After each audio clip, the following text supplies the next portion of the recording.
लंबोदर, विघ्नहर्ता, गणपति, गजानन, एकदंत आदि नामों से जाने जाने वाले भगवान श्री गणेश सभी कामों में प्रथम पूजनीय हैं। मंगल मूर्ति गणेश की छवि अद्भुत है। इनका पूरा शरीर मनुष्य की तरह है, जबकि सिर एक हाथी की तरह है। गणेश जी का जन्म जब हुआ तब गणेश जी ऐसे नहीं थे। उस समय गणपति के सर पर भी मनुष्य की भांति सर था, लेकिन गणेश जी अधिक समय तक उस सिर के साथ नहीं रह पाए। गणेश जी ने अपने लिए कुछ और ही तय कर रखा था। समय और परिस्थितियों के कारण गणेश जी का मनुष्य रूपी सिर कट गया और फिर गणपति को पुनः जीवित करने के लिए देवताओं ने गणपति के सिर पर हाथी का सिर लगा दिया। इसके बाद गणेश जी को गजानन कहने लगे। गणेश जी के सिर के कटने के पीछे कई सारी कथाएं और मान्यताएं हैं। आइए जाने क्या कहते हैं हमारे शास्त्र पुराण, कैसे बने श्री गणेश गजानन। जय श्री गणेश मित्रों, आप सभी का हमारे YouTube चैनल भक्ति सागर में स्वागत है। ऐसे ही रोचक कथाओं के लिए इस वीडियो को लाइक करें और हमारे चैनल को सब्सक्राइब करें। कथा है कि जब भगवान श्री गणेश का जन्म हुआ तो शिवलोक में उत्सव मनाया जा रहा था। गणेश जी को आशीर्वाद देने के लिए सभी देवी देवता पधारे हुए थे। इसमें शनि देव भी शामिल थे। उत्सव से विदा लेते समय शनि महाराज ने भगवान विष्णु, ब्रह्मा और शिव को प्रणाम किया। शनि देव ने अंत में देवी पार्वती को प्रणाम किया और गणेश जी को बिना देखे ही आशीर्वाद देकर जाने लगे। इस पर देवी पार्वती ने शनि महाराज को टोकते हुए कहा कि शनि महाराज, आप मेरे पुत्र को बिना देखे हुए क्यों जा रहे हैं। शनि महाराज ने कहा कि माता, मेरा ना देखना ही मंगलकारी है। अगर मेरी दृष्टि गणेश जी पर पड़ी तो भारी अमंगल होगा।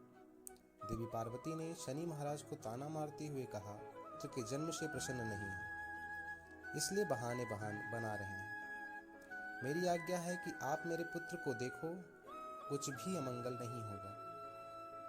देवी पार्वती की आज्ञा का पालन करते हुए शनि महाराज ने जैसे ही गणेश की ओर देखा, शिवलोक में हाहाकार मच गया। गणेश जी का सर कटकर हवा में विलीन हो गया। इस दृश्य को देखकर देवी पार्वती मूर्छित हो गई।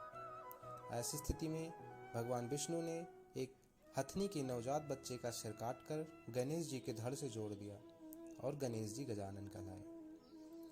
दूसरी कहानी है मित्रों, एक सांप जिसने गणेश जी को बना दिया गजमुख। माली और सुमाली नाम के दो दैत्य थे जो बहुत बड़े शिव भक्त थे। शिव भक्ति के प्रभाव से बहुत शक्तिशाली हो गए थे और देवताओं को परेशान करने लगे थे। इससे भगवान सूर्य माली और सुमाली से युद्ध किया।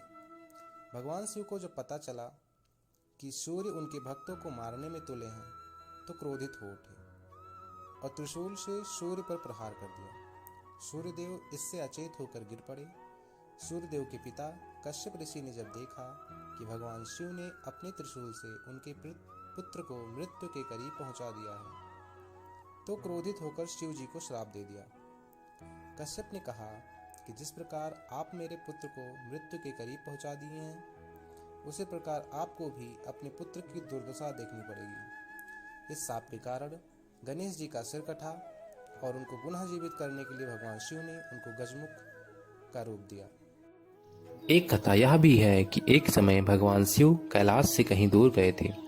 उस समय देवी पार्वती ने उबटन और आटे से एक बालक का निर्माण किया। अपनी रचना को देखकर देवी पार्वती अति उत्साहित हो गईं और उसमें जान डाल दी।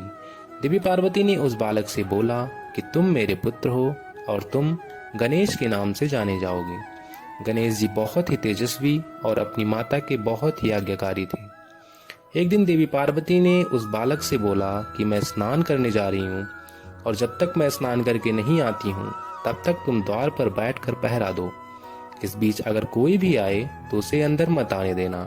गणेश जी माता की आज्ञा का पालन करने के लिए द्वार पर बैठ गए। संयोगवश उसी समय भगवान शिव कैलाश पर लौट आए। शिव जी जैसे ही गुफा में प्रवेश करने के लिए आगे बढ़े, पहरा दे रहे गणेश जी उन्हें रोक लिया। फिर भगवान शिव ने बालक से मार्ग छोड़ने के लिए कहा, लेकिन गणेश ने उन्हें पुनः ये कहकर मना कर दिया कि मेरी माता की आज्ञा है कि किसी को भी अंदर ना आने दो। इस पर भगवान शिव ने बालक से बोला कि तुम जिनके पहरेदारी कर रहे हो, मैं उन्हीं का पति हूँ, मुझे अंदर जाने दो। लेकिन बालक ने पुनः मना कर दिया। इस पर भगवान शिव को क्रोध आ गया और वो अंदर जाने लगे। इस पर भगवान गणेश ने उन्हें युद्ध के लिए ललकार दिया, जिससे दोनों के बीच भयंकर युद्ध छिड़ गया और अंत में भगवान शिव ने अपने त्रिशूल से प्रहार करके गणेश के सर को धड़ से अलग कर दिया। इसका पता जब देवी पार्वती को चला तो अत्यधिक क्रोधित हो गईं और अपनी सारी शक्तियों को एकत्रित करके सारे संसार में प्रलय लाने के लिए बोल दिया। सृष्टि के बचाव के लिए और देवी पार्वती के क्रोध को शांत करने के लिए भगवान शिव ने अपने गणों को नवजात शिशु का सर लाने को बोला और गणों ने नवजात हाथी के बच्चे का सर लाकर भगवान शिव को दिया, जिसे भगवान शिव ने गणेश के धड़ से जोड़कर उसको जीवित कर दिया। तभी से भगवान गणेश गजानन कहलाए। तो बताइए मित्रों, आपको कौन सी कहानी ज़्यादा वास्तविक लगती है? कमेंट करके हमें ज़रूर बताएं।